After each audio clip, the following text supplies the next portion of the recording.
Noël, fête d'origine païenne ou fête d'origine religieuse? Bonjour, eh bien écoutez, il y a de plus en plus de personnes sur Internet notamment qui font tout pour essayer de démontrer que Noël serait une fête uniquement païenne, sur laquelle se serait raccroché, bien entendu, comme toujours, le pauvre et pitoyable catholicisme en manque de reconnaissance, et blablabla et blablabla. En réalité, on va le voir dans cette vidéo, on a la preuve absolue que Jésus-Christ est né un 25 décembre, et que c'est tout le contraire, à savoir que ce sont les païens qui sont venus se greffer là-dessus pour essayer de discréditer, comme toujours, le catholicisme authentique, pour essayer de faire oublier Jésus-Christ et de le remplacer par le fameux Satan Claus, ce diable pathétique, habillé en rouge, avec sa grosse barbe. Enfin voilà, c'est bien gentil, mais cette affaire du Père Noël est réellement satanique. Mais avant d'en venir aux preuves, par l'intermédiaire d'un sermon sur le jour de la naissance de notre Seigneur Jésus-Christ, par saint Jean Chrysostome. Traduction du grec par Bernard Frag, édition Saint-Rémy. Que nous dit saint Jean Chrysostome? Eh bien qu'avant la christianisation de l'Occident, la fête appelée Dies Natalis Solis Invicti, jour de naissance du soleil invaincu, avait été fixée le 25 décembre par l'empereur Aurélien en l'an 274 de notre ère. Aurélien avait fait ce choix afin de réaliser l'unification religieuse de l'Empire en demeurant dans la continuité de la fête des Saturnales. Alors la fête des Saturnales se déroulait du 17 au 23 décembre, lors du solstice d'hiver bien sûr, en l'honneur de Saturne. Saturne d'ailleurs qui n'est pas un bon symbole, c'est Chronos, le dévoreur. Enfin, bref, il y a beaucoup de choses à dire là-dessus, à qui l'on devait l'âge d'or. Tiens donc. C'était l'occasion d'échanger du hou, du gui, du lierre, ainsi que des présents, déjà. Donc Aurélien, là, sous Aurélien, en 274. L'empereur Constantin, donc pour mémoire, Constantin le Grand, 272-337, fils de l'empereur Constantin Chlore et de l'impératrice Hélène, régna de 310 à 337. L'empereur Constantin, donc, qui s'était converti en 312 après la victoire du pont Milvius, avait publié dès 313 un édit de tolérance mettant fin aux persécutions dont les chrétiens étaient victimes. Aujourd'hui, c'est tout l'inverse. Ne revenons pas sur le nombre d'églises, de bâtiments anciennement catholiques, de chrétiens eux-mêmes, pour faire large, qui se font massacrer. Les bâtiments, eux, se font souiller, détériorer, incendier, etc., etc. Et on reviendra dans la prochaine vidéo, sur un incendie on ne peut plus célèbre, celui de Notre-Dame, qui est beaucoup plus grave, gravissime, qu'on ne pourrait le penser au premier abord. Et ce n'est pas, bien au contraire, l'inauguration du 7 décembre dernier, la Renaissance, oui, vous m'avez bien entendu, vous le savez bien entendu, je ne vous apprends rien, ce mot Renaissance, qui n'est pas là pour rien, qui vont dire le contraire, bien au contraire, on le verra. Continuons. Ce fut sous son règne, à Constantin, que fut célébrée pour la première fois la naissance du Christ, le 25 décembre 336. Voilà, donc déjà, avis à ceux qui pensent que non, c'est le Père Noël. Bah non, c'est pas le Père Noël. C'est pas Saint-Nicolas non plus. Voilà, c'est sous Constantin en 336. C'est-à-dire un an avant sa mort. Certains exégètes pensent que le choix de cette date était dû à Hippolyte de Rome, auquel on attribue un commentaire du livre du prophète Daniel, écrit vers 204, qui affirme que Jésus naquit le 8 décalende de janvier, soit le 25 décembre. Déjà aussi. Alors Constantin avait-il voulu encourager la célébration d'une fête qui venait à point nommé se substituer au culte du Sol Invictus? Si l'on ne peut l'affirmer avec certitude, on constate néanmoins que la politique de l'empereur visait à substituer progressivement et sans heurts la nouvelle religion au culte de l'ancienne. C'est ainsi que les temples furent transformés en églises. Les croix remplacèrent les statues d'Hermès au carrefour, et l'on peut citer bien d'autres exemples encore.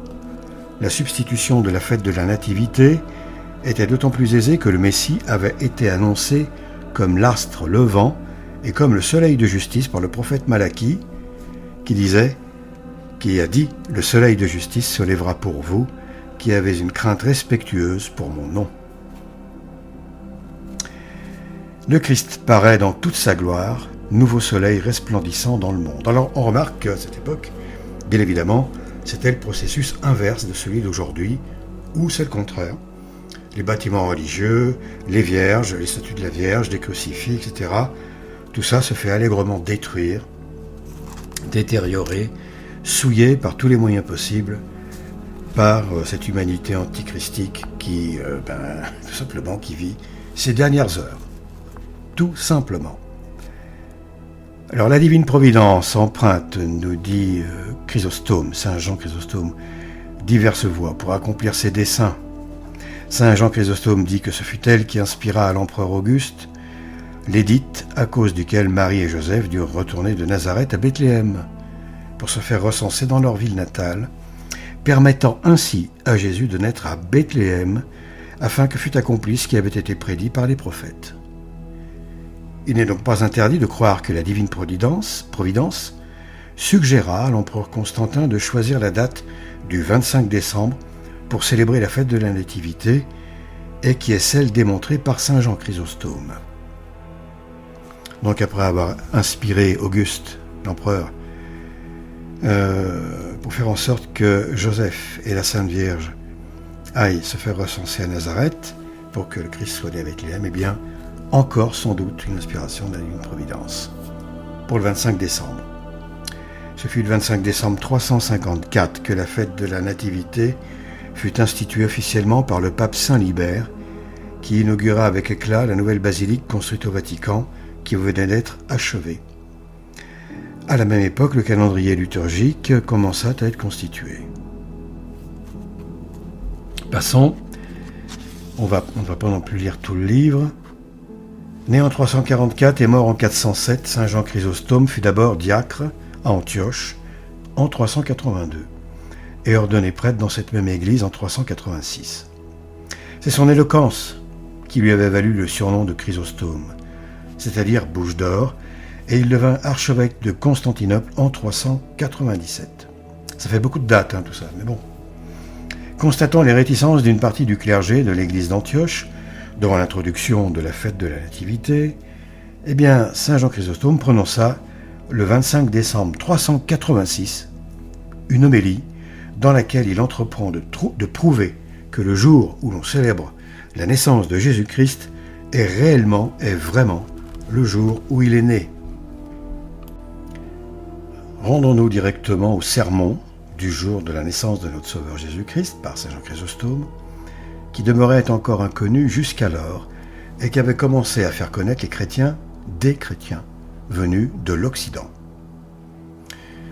Saint Jean Chrysostome nous dit « Événement que les anciens patriarches désiraient avec tant d'ardeur, que les prophètes avaient annoncé et que les justes avaient souhaité voir, vient d'arriver de s'accomplir en ce jour. »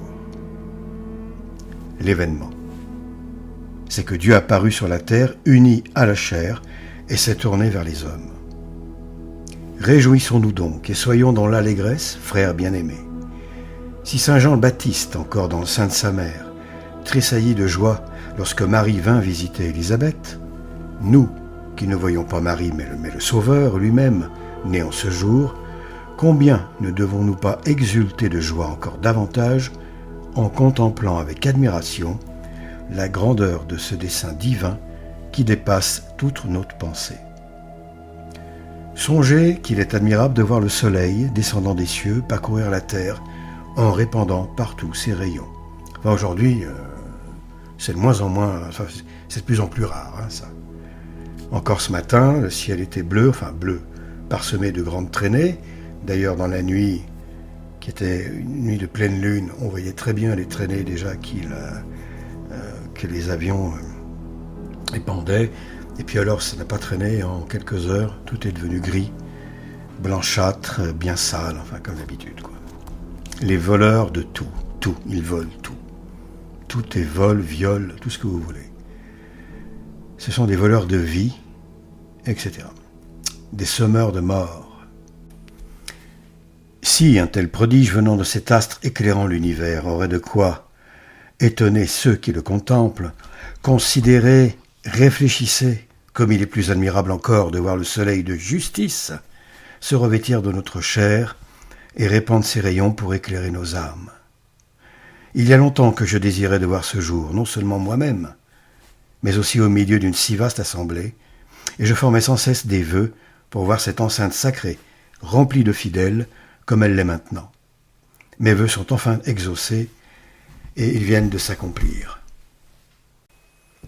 Il n'y a pas 10 ans encore que ce jour nous a été révélé et connu. Pourtant, grâce à votre zèle, il est devenu aussi célèbre que s'il nous avait été transmis depuis plusieurs siècles.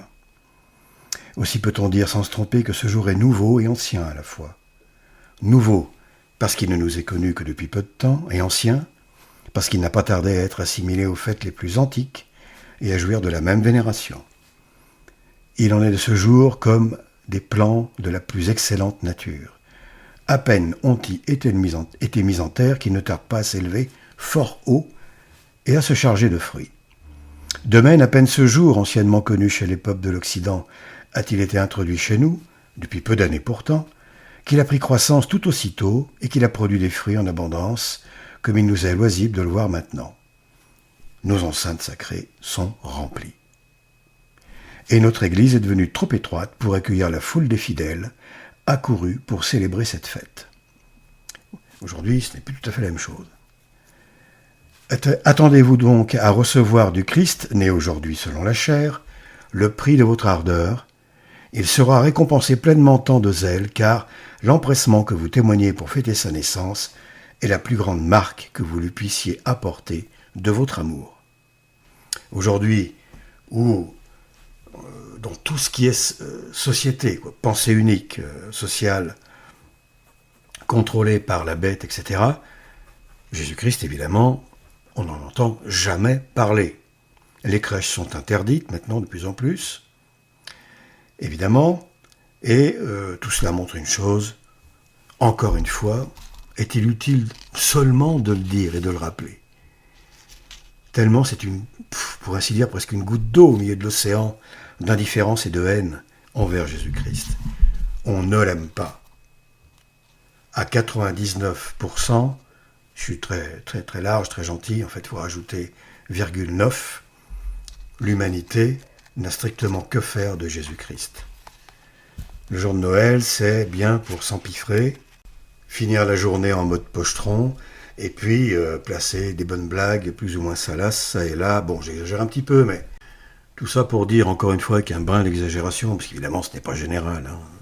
Heureusement d'ailleurs, mais même si parmi les familles où il n'est pas question de Jésus-Christ, de religion, de quoi que ce soit ce jour-là, bon, bien évidemment que toutes les familles ne tombent pas dans ces excès. Mais combien, par contre, de familles pensent réellement au Christ ce jour-là, à la Sainte Vierge, qui est la première, bien entendu, au monde, à voir enfin ce Dieu fait homme, qui est dans ses bras, de façon miraculeuse, bien entendu, une naissance miraculeuse.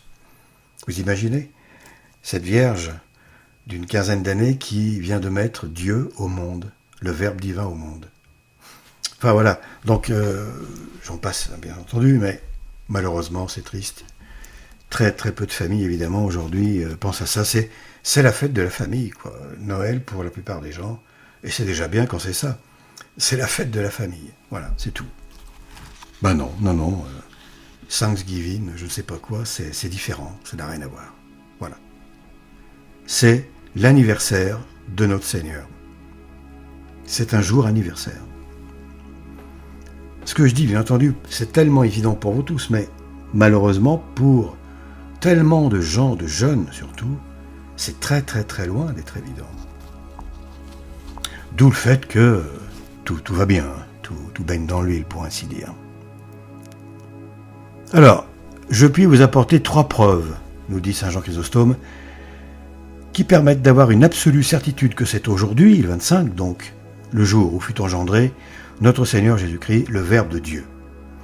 La première d'entre elles, preuve, est que partout où cette fête a été proclamée ce jour, elle n'a cessé de croître et de fleurir aussitôt. Donc, il sous-entend, bien entendu, que la providence divine a tout fait pour favoriser ce jour, puisque c'est le vrai. Et qu'à l'inverse, s'il y avait erreur, eh bien, il y aurait eu de grandes difficultés à imposer, ou du moins à ce que le 25 s'impose comme de lui-même, bien entendu. Parce que les miracles de Dieu, là, ils abondaient à cette époque, pour que l'Église parvienne à éclore dans un monde, dans un terreau qui lui est complètement défavorable, qui lui était complètement défavorable. En réalité, comme ça a toujours été le cas en fait. Une lutte. L'Église a lutté toute sa vie, jour après jour, pour survivre. Et sans Dieu, sans les miracles, elle n'aurait jamais survécu.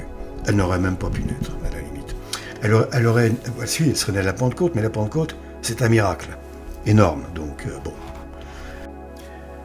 Saint Jean Chrysostome poursuit, s'agissant de ce jour, voici donc ce que je puis affirmer avec confiance. Puisque le Verbe est Dieu né de Dieu, c'est pour cette raison que non seulement ce jour n'a pas été aboli, mais qu'il fait chaque année des progrès nouveaux. Il devient de plus en plus célèbre et sa prédication s'est répandue en peu d'années sur toute la terre. Et pourtant, c'étaient de simples artisans en tente, des pêcheurs et des hommes illettrés qui l'annonçaient partout. Mais la faiblesse de ces serviteurs de la parole n'a rien ôté de sa force parce que la puissance de cette prédication subjuguait tout avec promptitude, triomphait de tous les obstacles et exerçait partout son empire. C'est la main de Dieu qui agissait, évidemment. Si l'on rejetait cette première preuve, en voici une seconde. Laquelle ? Eh bien, elle vient du recensement dont les évangiles font mention. Vers ce temps-là, dit l'évangéliste, on publia un édit de César Auguste pour faire un recensement des habitants de toute la terre. Ce premier recensement eut lieu lorsque Quirinius était gouverneur de Syrie. Et comme tous allaient se faire enregistrer, chacun dans sa ville, Joseph partit aussi de la ville de Nazareth, qui est en Galilée, et vint en Judée, à la ville de David, appelée Bethléem, parce qu'il était de la maison de la famille de David, d'une part, et pour se faire enregistrer avec Marie, son épouse, qui était enceinte. Pendant qu'ils étaient là, il arriva que le temps auquel elle devait accoucher s'accomplit. Et elle enfanta son fils premier-né, et dernier-né, il n'y en a eu qu'un, d'accord ? Pour rappel, lorsqu'on parle de frère dans les Saintes Écritures de Jésus-Christ, il s'agit de cousins, pas de frères. Et l'ayant emmailloté, elle le coucha dans une crèche, parce qu'il n'y avait point de place pour eux dans l'hôtellerie. Personne ne voulait d'eux, évidemment, comme chacun sait, ça a commencé très fort. Le Christ n'était pas même né que déjà, le monde n'en voulait pas, pour ainsi dire. Pas tout le monde, naturellement, mais on se comprend. L'esprit du monde, l'esprit du diable, donc, en quelque sorte. De là, Jésus naquit lors du premier recensement, et la consultation des anciens registres dans les archives de Rome permet de connaître exactement l'époque de ce dénombrement. Mais, m'objectera-t-on, qu'avons-nous à faire avec cet événement, nous qui ne vivons pas à Rome et n'en sommes pas originaires ? Bien écoutez, je vous prie, et ne refusez pas de me croire, car nous avons reçu cette fête de ceux qui sont parfaitement instruits de cet événement et qui habitent Rome. Ce sont eux qui, célébrant la fête depuis longtemps, suivant une longue tradition, ont transmis cette connaissance. Car l'évangéliste ne se borne pas à indiquer un moment, mais il entend faire connaître le jour précis de la naissance du Sauveur, afin de faire paraître la sagesse de Dieu dans l'exécution de ses desseins. Car ce n'est pas de son propre mouvement, ce n'est pas de lui-même qu'Auguste publia son édit, mais parce que Dieu lui en inspira le désir pour qu'il servît sans le savoir à la naissance du Fils unique de Dieu. Mais en quoi, dira-t-on, l'édit de l'empereur contribue-t-il à préciser ce temps-là ? Eh bien non seulement il y contribue fortement, et ce n'est point l'effet du hasard, mais si c'est l'un des principaux ressorts de cette opération divine. Comment se peut-il ? Comment cela se peut-il ? La Galilée est un pays de la Palestine et Nazareth une ville de la Galilée. Ensuite, il est un pays appelé la Judée, du nom de ses habitants, et l'une de ces villes est Bethléem. Or, tous les prophètes avaient prédit que le Christ sortirait non pas de Nazareth, mais de Bethléem, et que c'est dans cette ville qu'il naîtrait. Voici en effet ce qui est écrit. « Et toi, Bethléem, terre de Juda, tu n'es pas la dernière d'entre les principales villes de Juda, car c'est de toi que sortira le chef qui conduira mon peuple d'Israël. » Et pour rappel, Israël, c'est les élus. Ce sont les élus. C'est l'Église. Ce n'est pas du tout l'Israël qu'on connaît aujourd'hui, là, sur lequel il y aurait tellement à dire qu'on ira en prison rapidement, hein, d'accord ? En moins de 5 minutes, et même pas. Donc, ça n'a rien à voir avec Israël d'aujourd'hui, mais alors rien. Ni avec les Israélites, les Juifs, les Talmudistes, tout ce qu'on veut, les sionistes, les Cathares, les Khazars, etc., etc. Rien à voir. C'est l'Église, Israël. C'est l'Église. Avis aux protestants, notamment, qui n'ont encore pas compris ça. Hein. Et les Juifs, répondant à Hérode, qui leur demandait où devait naître le Christ, lui citèrent cette même prophétie en témoignage. Pour la même raison, lorsque Philippe dit à Nathanaël « Nous avons trouvé Jésus de Nazareth », celui-ci lui répondit « Peut-il venir quelque chose de bon de Nazareth ?» Or le Christ dit de Nathanaël « Voilà un vrai Israélite, un homme sans artifice. » Pour quelle raison lui fit-il alors cet éloge ? Eh bien parce que Nathanaël ne s'était point laissé prendre par l'annonce de Philippe, car il savait pertinemment et parfaitement que le Christ naîtrait non pas à Nazareth, ni dans la Galilée, mais dans la Judée, à Bethléem, ce qui advint. Puisque Philippe ignorait cette circonstance, et que Nathanaël, en sa qualité de docteur de la loi, lui avait répondu conformément à la prophétie, rappelée plus haut, car il savait que le Christ ne naîtrait point à Nazareth, c'est pour cette raison que le Christ dit de Nathanaël, « Voilà un vrai Israélite, un homme sans artifice, un homme de principe, entre autres. » C'est aussi pour cette raison que parmi les Juifs, certains disaient à Nicodème, considérez et voyez qu'il n'est jamais sorti un prophète de Galilée. Il est encore dit ailleurs, le Christ ne vient-il pas de la ville de Bethléem, d'où était David ? C'était donc une opinion partagée par tous que le Christ devait venir de cette ville et non pas de Galilée. Puisque Joseph et Marie, nés à Bethléem, avaient quitté cette ville pour s'établir à Nazareth, comme font bien des gens qui abandonnent leur ville natale pour s'établir dans d'autres, et que le Christ devait naître à Bethléem, quand l'édit d'Auguste fut publié, Joseph et Marie s'en revinrent malgré eux à Bethléem, car tel était le dessein, là encore, de Dieu. L'édit signifiait à chacun de se faire enregistrer dans sa ville natale. Ils furent donc contraints de quitter Nazareth pour Bethléem. C'est ce que veut faire entendre l'évangéliste lorsqu'il dit « Joseph partit aussi de la ville de Nazareth, qui est en Galilée, et se rendit en Judée dans la ville de David appelée Bethléem, parce qu'il était de la maison et de la famille de David, pour se faire enregistrer avec Marie son épouse, qui était enceinte. Pendant qu'ils étaient en ce lieu, il arriva que le temps auquel elle devait accoucher s'accomplit, et elle enfanta son fils premier-né. » Vous voyez donc, frères bien-aimés, que Dieu se sert également des fidèles et des infidèles pour accomplir ses desseins afin que les ennemis de son culte apprennent quelle est sa force et sa puissance. Aujourd'hui, ça vaut toujours, on peut le dire que ça vaut à 100%. Le fait que les ennemis, en réalité, travaillent pour Dieu. Enfin, on le sait tout ça. Un astre du ciel fait partir les mages de l'Orient. Un édit de l'empereur ramène Marie dans sa patrie dont ont parlé les prophètes. De là, il paraît que la Vierge était de la race de David. C'est ce que l'évangéliste a montré plus haut quand il dit « Joseph partit de la Galilée avec Marie, parce qu'il était de la maison et de la famille de David. » Ces mots de la maison de David doivent être compris comme s'appliquant à la Vierge, ce qui paraît à l'évidence dans ce passage. C'est pour cette raison que fut publié l'édit qui leur prescrivait de retourner à Bethléem. Aussitôt qu'ils furent entrés dans la ville, Jésus vint au monde. C'est pour cela aussi qu'il fut couché dans une crèche, parce qu'il y avait un grand concours de peuple venu de toutes parts, et qu'il était difficile de trouver à se loger. C'est là aussi que les mages vinrent se prosterner devant lui. Bon, alors oui, évidemment, il y avait beaucoup de monde. Mais la vraie raison, on la connaît.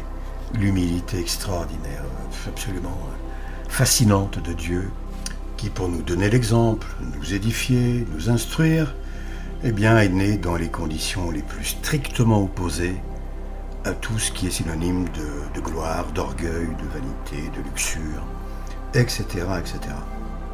Il ne fait pas de doute non plus que le Seigneur a voulu nous montrer par là sa prédilection pour les pauvres, les humbles et les simples d'esprit, c'est-à-dire les simples en esprit du monde, bien entendu, pas les débiles, enfin, voilà, les simples en esprit du monde. Prédilection pour ces gens-là, évidemment. Tout ça, nous le savons évidemment.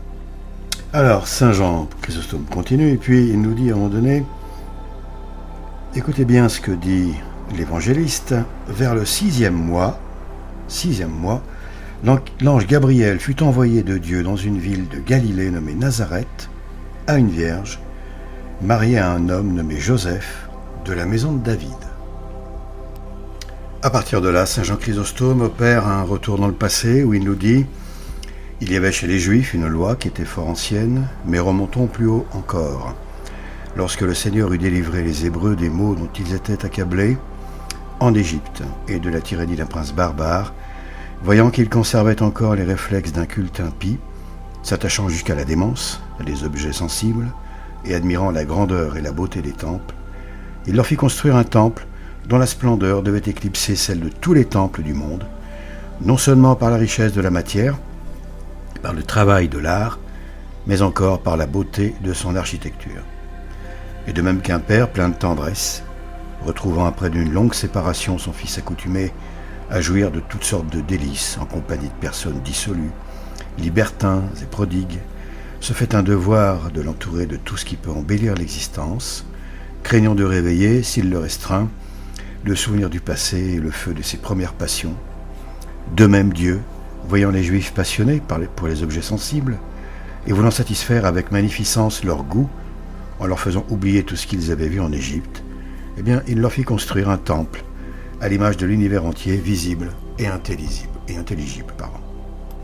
De la même manière que la terre et le ciel sont séparés par le firmament que nos yeux aperçoivent, il voulut qu'un voile divisât son temple en deux parties, en sorte que tout ce qui était en deçà du voile fût accessible à tout le peuple, mais que ce qui était au-delà ne put être ni approché, ni regardé, que par le grand prêtre. Et parce qu'il ne s'agit point ici d'une simple conjecture de notre part, mais que c'est l'image de l'univers entier que ce temple avait été construit, c'est à l'image de l'univers entier, eh bien écoutez ce que dit saint Paul lorsqu'il parle du Christ remonté au ciel. Le Christ n'est pas entré dans un sanctuaire fait de la main des hommes, figure du véritable. À l'évidence, l'apôtre a voulu montrer que le sanctuaire matériel était la figure du véritable. Écoutez comme il fait entendre que le voile séparait le saint des saints des autres objets du temple, de même que le ciel sépare le ciel supérieur de tous les objets terrestres. Écoutez, dis-je, comme il le fait entendre, en donnant au ciel visible le nom de voile. Après avoir dit de l'espérance qu'elle est pour notre âme une ancre ferme et assurée, il ajoute qu'elle pénètre jusqu'au sanctuaire qui est au-delà du voile, où Jésus, comme précurseur, est entré pour nous, c'est-à-dire jusqu'au ciel, le plus élevé. Vous voyez comme il donne le nom de voile au ciel visible. En deçà du voile était le chandelier, la table, l'autel d'airain pour les sacrifices et les holocaustes. Au-delà du voile, l'arche toute recouverte d'or renfermant les tables d'alliance, une urne d'or, la verge d'Aaron aux verts rameaux, et l'autel d'or, non des sacrifices et des holocaustes, mais seulement des parfums. Il était permis à tous d'entrer dans la partie en deçà du voile, mais celle qui était au-delà n'était accessible qu'au seul grand prêtre. J'invoquerai encore ici le témoignage de saint Paul. La première tente, dit-il, renfermait les règlements du culte divin et le sanctuaire commun. Il appelle sanctuaire commun la tente extérieure, parce que tout le monde y pouvait pénétrer. Il y avait dans ce sanctuaire le chandelier, continue saint Paul, la table, les pains de proposition. Après le second voile était le tabernacle, appelé le Saint des Saints, où il y avait un encensoir d'or. l'arche d'alliance, toute recouverte d'or, qui renfermait une urne pleine de manne, la verge d'Aaron qui avait fleuri et les tables d'alliance. Au-dessus de l'arche étaient des chérubins de gloire qui couvraient le propitiatoire de leurs ailes. Les choses étaient ainsi disposées. Les prêtres qui exerçaient le ministère sacré entraient en tout temps dans le premier tabernacle, mais il n'y avait que le grand prêtre qui entra dans le second, seulement une fois l'an, et non sans y porter du sang qu'il offrait pour lui-même et pour les péchés du peuple. Ça, il faut bien le retenir.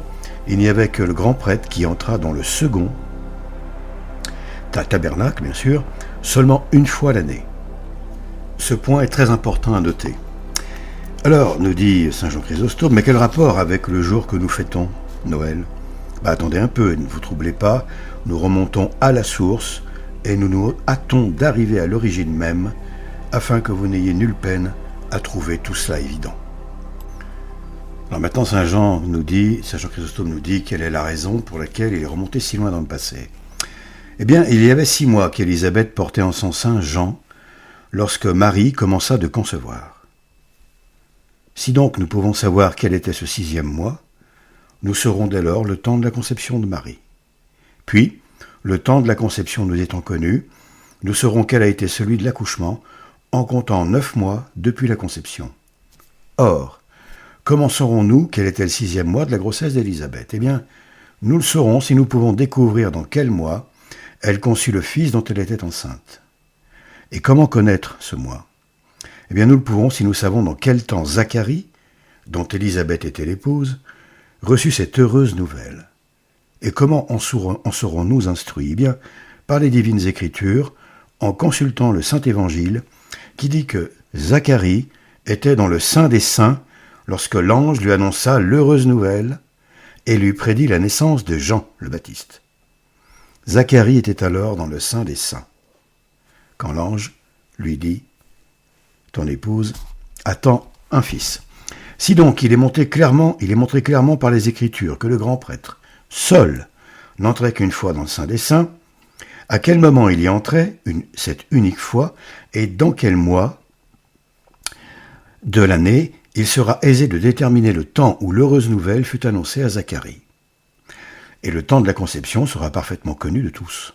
Or, que le grand prêtre n'entra qu'une fois dans le sein des saints, saint Paul l'a déclaré dans ses épîtres. Aussi bien que Moïse qui, dans le Lévitique, s'exprime en ces termes. Moïse. Le Seigneur parla à Moïse et lui dit ceci.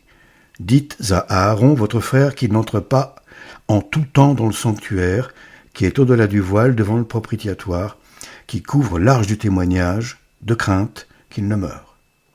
Et plus loin encore, que nul homme ne se trouve dans le tabernacle du témoignage, quand le pontife entrera dans le sein des saints, afin de prier pour lui-même, pour sa maison, et pour toute l'assemblée d'Israël, jusqu'à ce qu'il en soit sorti. Il priera au pied de l'autel qui est devant le Seigneur. Le grand prêtre n'entrait donc pas en tout temps dans le sein des saints, nous dit saint Jean. Lorsqu'il y était, personne ne pouvait s'approcher et tout le monde devait se tenir en deçà du voile. Cela paraît évident après ce qui vient d'être dit. Mais écoutez ce qui suit avec la plus grande attention, car il me reste à vous montrer en quel temps il entrait dans le sein des saints, et qu'il y entrait seul une seule fois par an. Qu'il prouve ? Eh bien, le même livre. Voici en quels termes. Au 10e jour du 7e mois, 10e jour du 7e mois, vous humilierez vos âmes, vous ne ferez aucune œuvre de vos mains, soit ceux qui sont nés dans votre pays, soit les étrangers qui sont parmi nous. Car c'est en ce jour que se fera votre expiation et la purification de tous vos péchés. Vous serez purifiés devant le Seigneur. C'est le sabbat des sabbats. Vous jouirez alors d'un repos parfait, vous humilierez vos âmes. Cet usage sera pour vous perpétuel. Cette expiation se fera par le pontife qui aura reçu l'onction sainte et dont les mains auront été consacrées pour faire les fonctions du sacerdoce à la place de son père. Après qu'il ne sera revêtu des vêtements saints, il expiera le sanctuaire, le tabernacle du témoignage, l'autel, les prêtres et tout le peuple. Cette ordonnance sera donc gardée éternellement parmi vous. Vous prierez pour les enfants d'Israël et pour tous leurs péchés. La cérémonie aura lieu une fois l'année, selon que le Seigneur l'a ordonné à Moïse. Chrysostome poursuit, l'Écriture parle ici de la fête des tabernacles, car c'était le seul jour de l'année où le grand prêtre entrait dans le Saint des Saints, ce qu'elle annonce clairement par ces mots, la cérémonie aura lieu une fois l'année. Si donc le grand prêtre entre seul dans le Saint des Saints, le jour de la fête des tabernacles, montrons maintenant que l'ange apparut à Zacharie lorsqu'il était dans le Saint des Saints. Il lui apparut à lui seul lorsqu'il offrait les parfums. Or, c'est l'unique circonstance où le grand prêtre entrait seul dans le sanctuaire. Rien n'empêche de citer aussi ce passage. Il y avait sous le règne d'Hérode, roi de Judée, un prêtre nommé Zacharie, et sa femme, d'entre les filles d'Aaron, s'appelait Élisabeth.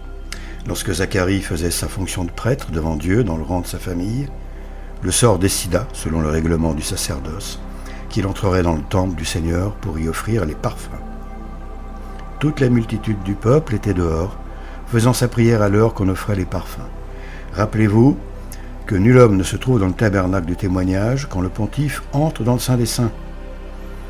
Un ange du Seigneur lui apparut à Zacharie se tenant debout à la droite de l'autel des parfums. L'Évangile ne dit pas l'autel des sacrifices, mais l'autel des parfums. L'autel qui était en deçà du voile était l'autel des sacrifices, et des holocaustes, celui qui était au-delà était l'autel des parfums, donc le plus caché évidemment.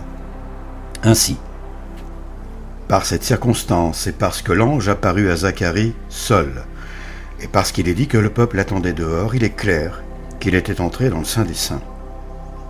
Et Zacharie se troubla en voyant l'ange, et la frayeur se saisit de son âme.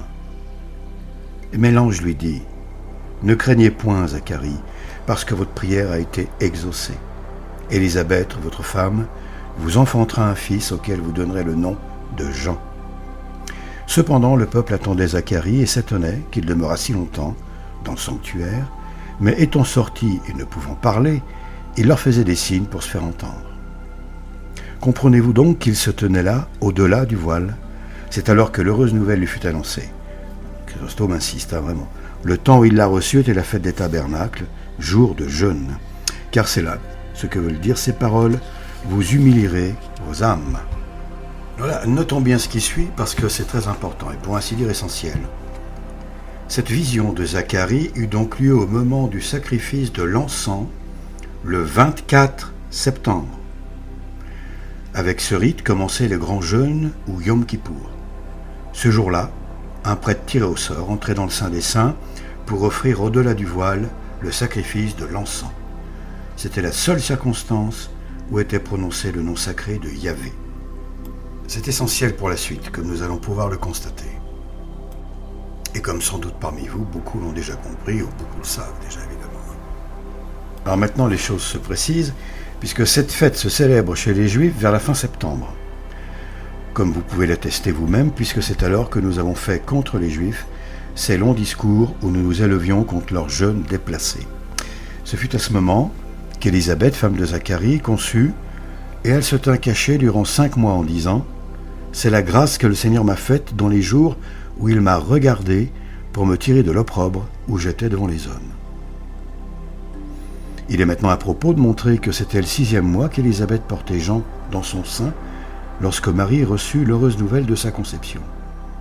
En effet, l'ange Gabriel la vint trouver et lui dit « Ne craignez point, Marie, car vous avez trouvé grâce devant Dieu. Vous concevrez dans votre sein et vous enfanterez un fils, auquel vous donnerez le nom de Jésus. » Marie étant troublée et demandant comment cela se ferait, l'ange lui répondit « Le Saint-Esprit surviendra en vous, et la vertu du Très-Haut vous couvrira de son ombre. C'est pourquoi le Saint qui naîtra de vous sera appelé le Fils de Dieu. Sachez qu'Élisabeth, votre cousine, a conçu elle-même un fils dans sa vieillesse, et que c'est ici le 6e mois de la grossesse de celle qui est appelée stérile, parce qu'il n'y a rien d'impossible à Dieu. Si donc, alors il y a une note qui nous dit, lorsque Chrysostome nous dit, cette fête se célèbre chez les Juifs vers la fin septembre. Le 24 septembre, soit 10 jours après le Nouvel An hébraïque, près de 500 ans avant la naissance de Jésus-Christ, Daniel avait prédit que le temps de la venue et de la mort du Messie serait de 70 semaines d'années, soit 490 ans.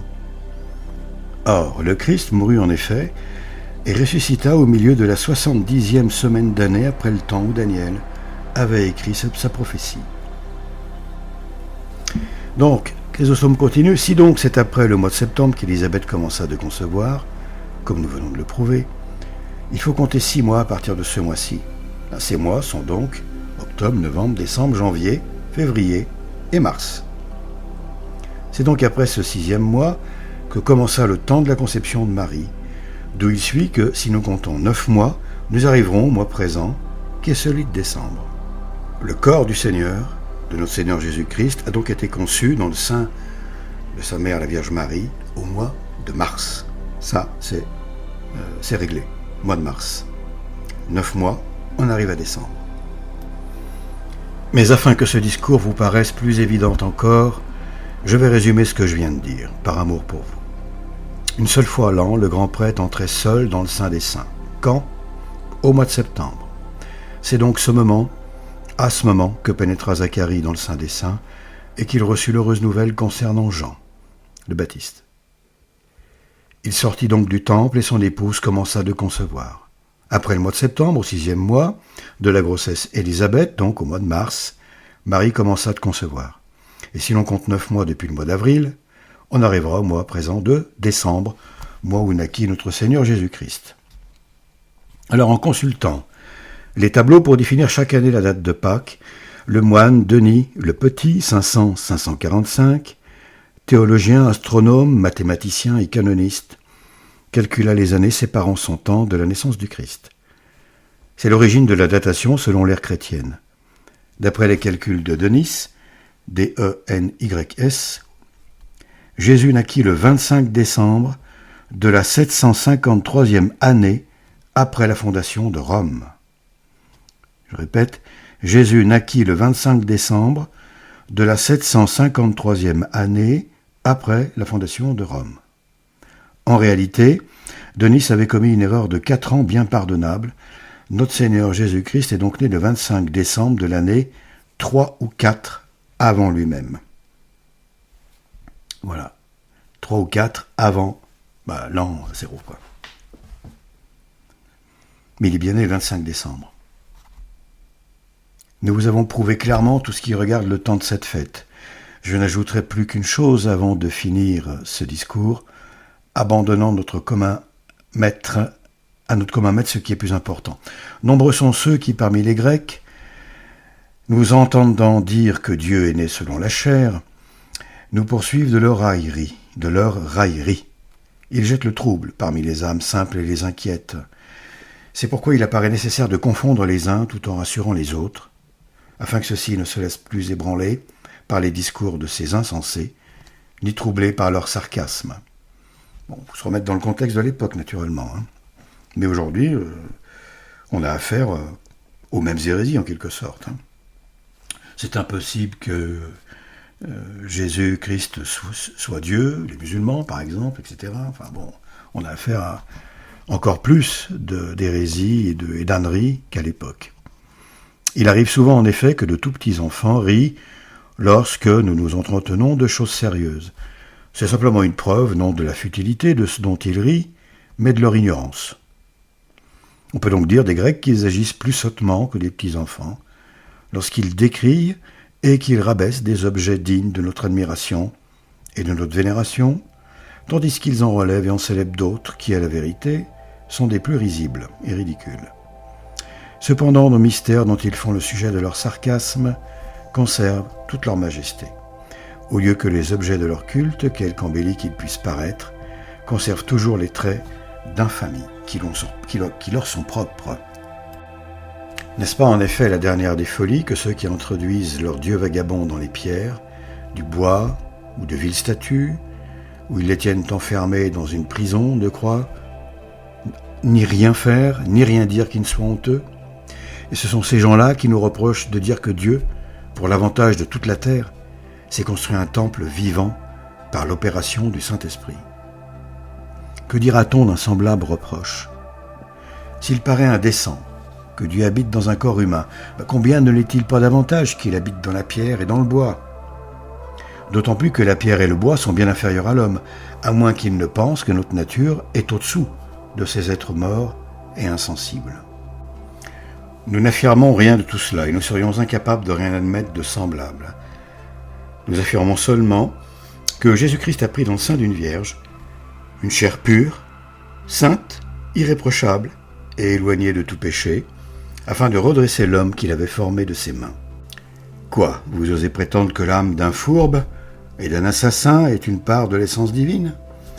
Et parce que nous ne pouvons souffrir une opinion aussi absurde, vous osez nous reprocher, nous qui jugeons coupables d'impiéter ceux qui la soutiennent, vous nous reprochez donc de dire que Dieu s'est bâti un temple saint qui lui a permis d'introduire une vie céleste parmi les hommes.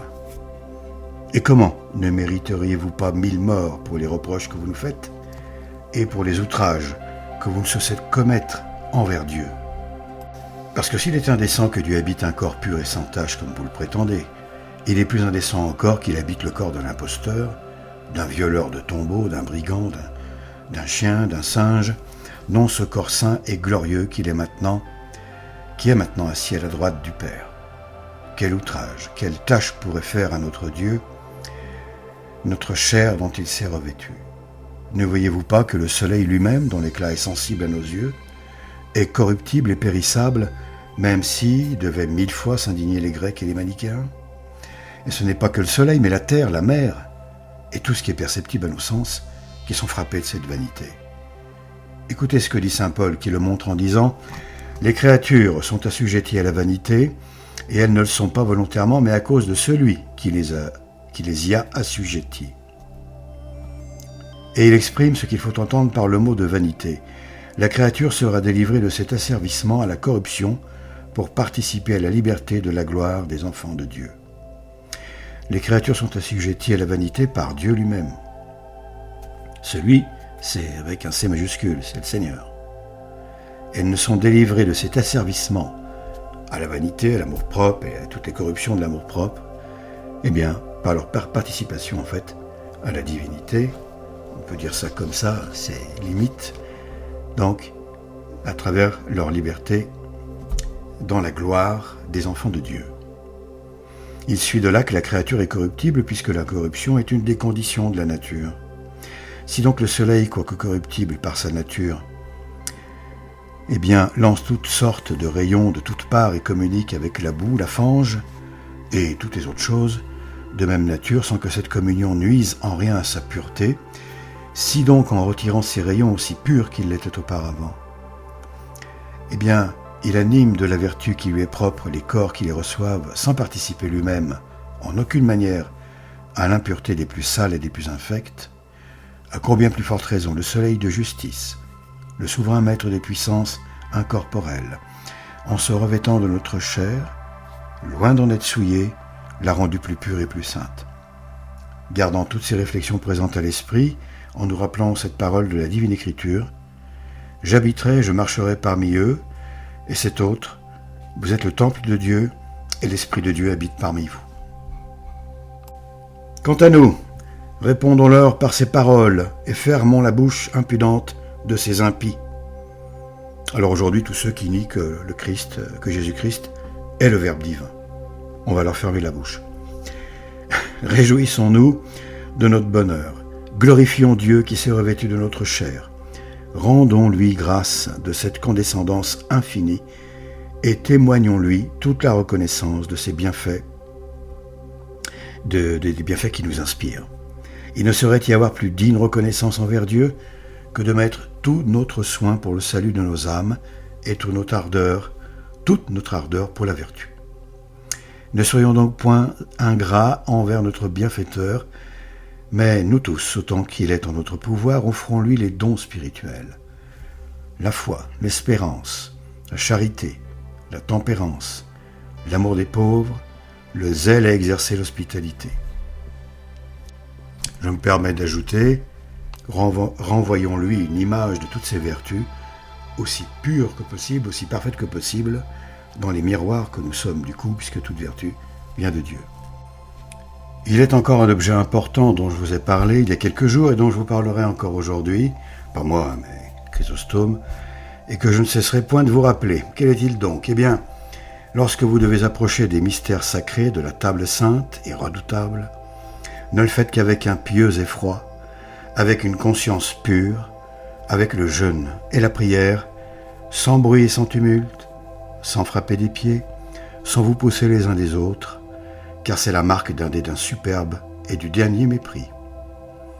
Car une telle conduite attire les plus grands châtiments sur ceux qui agissent de la sorte. Songe, mortel, à la victime que tu vas toucher, songe à la table dont tu t'approches. Toi, qui n'es que terre et cendre, tu vas prendre part au corps et au sang du Christ, du Verbe divin. Si un roi vous invitait à un repas, vous vous prosterneriez avec crainte. Vous ne toucheriez au mets qui vous serait servi qu'avec respect, circonspection.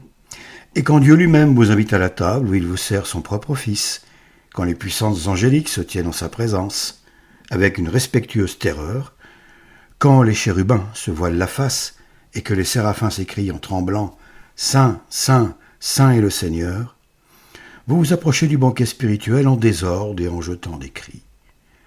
Ne savez-vous donc point que votre âme doit demeurer calme et paisible en pareilles circonstances ? Bon, alors aujourd'hui, hormis dans les pique-niques dominicaux de la modernité, des modernistes, bon, il n'y a généralement pas de cris dans la tradition, évidemment, ni de grosses bousculades. Hein. On se met quand même rarement des gifles dans l'allée qui mène à la Sainte Eucharistie. Bon, voilà. Alors à son époque, peut-être qu'il y avait quelques types un peu échauffés, enfin je ne sais pas comment ça se passait. Car il faut une paix profonde, une tranquillité parfaite, reprend Chrysostome, et non ce tumulte, cette passion, et cette agitation qui rendent impure l'âme de celui qui approche de la table sainte. Quelle excuse ne resterait-il si, après avoir commis tant de péchés, nous n'étions même pas capables de purifier les passions qui nous souillent, le moment même où nous en approchons ?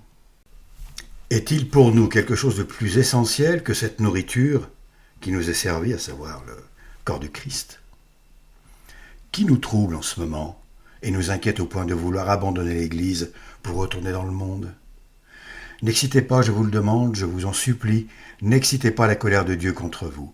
La nourriture qui nous est servie est le remède salutaire qui guérit toutes nos blessures. C'est une richesse inépuisable, un guide qui nous ouvre le royaume des cieux. Alors on voit quand même qu'à cette époque, on était au balbutiement, c'était le début, donc il fallait mettre les choses au point sur des éléments qui aujourd'hui sont réglés. Sauf encore une fois, chez les modernistes, on peut trouver des choses assez aberrantes comme celle-ci, et des choses encore bien plus aberrantes, si on peut dire. Comme des prêtres, entre guillemets, des faux prêtres, des guignols déguisés en démons. Enfin, bref, on a déjà vu ça dans d'autres vidéos. Approchons-nous donc avec crainte. Rendons grâce en nous, prosternant pour confesser nos fautes. Versons des larmes en regrettant nos péchés et adressons à Dieu nos plus ferventes prières. Alors après nous être purifiés, l'âme apaisée, approchons-nous avec toute la modestie qui convient à ceux qui s'approchent du souverain roi du ciel. C'est même plus de la modestie, là, c'est une humilité profonde. Nous ne sommes rien. Par rapport à Dieu, il faut toujours avoir conscience que nous ne sommes rien. C'est-à-dire que sans lui, c'est le néant, c'est tout. On lui doit tout. Alors nous ne sommes pas rien, mais sans lui, nous ne sommes rien. Nous ne sommes pas rien puisqu'il nous invite à le rejoindre pour l'éternité, dans sa demeure, dans son royaume. Et c'est tout de même quelque chose de très important. Et un jour, j'avais demandé à un jeune que je souhaitais amener au baptême, qui est allé, mais je me demande s'il a été très sincère. Enfin, ça, c'est son problème, on va dire. Je lui ai demandé, est-ce que tu ressens cette fierté très spéciale, une fierté très spéciale, cet honneur immense d'avoir été créé par Dieu ? Il m'avait répondu non, malheureusement. Je lui avais dit, réfléchis bien à cette question, parce que le jour où tu ressentiras cet honneur extrême, il n'y a aucun orgueil là-dedans, bien sûr, cette fierté d'avoir été pensé par Dieu, par celui qui est tout, qui est la perfection, etc. C'est tout de même quelque chose. Alors on va me dire, oui, mais Une tarentule aussi, elle est pensée par Dieu. Oui, mais elle n'est pas appelée à aller au ciel. Un caillou non plus. Un électron non plus. Bref, seul dans la création extérieure, dans la création matérielle, on va dire, l'homme est susceptible d'être, par miracle en fait, par la grâce de Dieu, rendu compatible avec une vie devant la divinité. Une vie dans l'éternité de Dieu. Ce qui est absolument prodigieux, bien entendu. En dehors des anges, évidemment, qui eux aussi en sont capables. Non pas par eux-mêmes, mais là encore, par une espèce d'hypostase inversée. Ce n'est plus Dieu qui se fait homme, union hypostatique, Dieu de nature, Dieu et homme. C'est hypostatique, ça va trop loin, mais c'est juste pour donner une espèce d'image. C'est par la grâce de Dieu, par la puissance de Dieu, la créature qui est rendue compatible, qui n'est pas rendue divine, attention, qui n'est pas rendue Dieu. Donc l'image de l'hypostase s'arrête ici, hein, qu'on soit bien d'accord. Elle n'est pas franchement valable, mais je n'en trouve pas de meilleure. Où l'homme, la créature et l'ange, d'ailleurs aussi, sont rendus compatibles avec la vie divine, avec la divinité. Participation à la vie divine. Voilà. Enfin, bref, donc ne pas être fier de cela, ne pas y trouver un honneur infini finalement, d'avoir été pensé et appelé, c'est ne pas comprendre ces choses, c'est ne pas encore les avoir intégrées tout simplement, suffisamment pensées, méditées. Voilà, j'espère que c'est le cas maintenant pour cette personne. Poursuivons avec Saint Jean. Donc, approchons-nous avec crainte, ça c'est certain.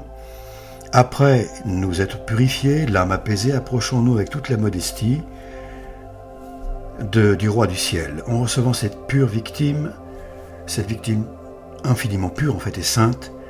Baisons-la avec amour, embrassons-la de notre regard et enflammons tout notre cœur, afin de ne point approcher de la table sacrée pour y recevoir notre jugement et notre condamnation. Ça c'est terrible. On pense recevoir des grâces, etc., le corps du Christ, Dieu, puis on reçoit notre condamnation. Mais afin d'y trouver la tempérance de l'âme, la charité, la vertu, la réconciliation avec Dieu, une paix ferme et assurée, source de toutes sortes de biens, afin de nous sanctifier nous-mêmes et d'édifier nos frères par la suite. Et là, ce qui suit est très important pour finir, qu'il nous faille écouter la parole sainte, prier le Seigneur, approcher de la table sacrée ou faire quelque autre action, que cela soit fait avec crainte et tremblement, afin de ne pas attirer sur nous la malédiction par notre négligence, mauvaise volonté, etc. Car maudit soit, dit l'Écriture, celui qui fait l'œuvre de Dieu négligemment. On trouve ça dans Jérémie 48, 10. Le tumulte et les clameurs sont un outrage fait à la victime immolée pour nous, offerte comme l'aliment de nos âmes. C'est la marque d'un mépris extrême de se présenter à Dieu rempli de souillure. Écoutez ce que dit l'apôtre de pareils hommes. Celui qui profane le temple de Dieu, eh bien Dieu le perdra. 1 Corinthiens 3, 17. N'irritons donc pas le Seigneur avec lequel nous voulons nous réconcilier.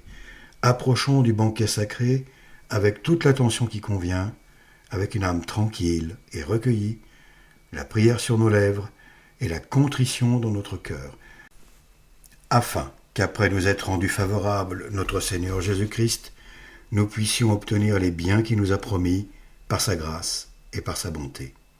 Lui à qui, soit avec le Père et le Saint-Esprit, toute gloire, puissance et empire, maintenant et toujours dans tous les siècles. Ainsi soit-il.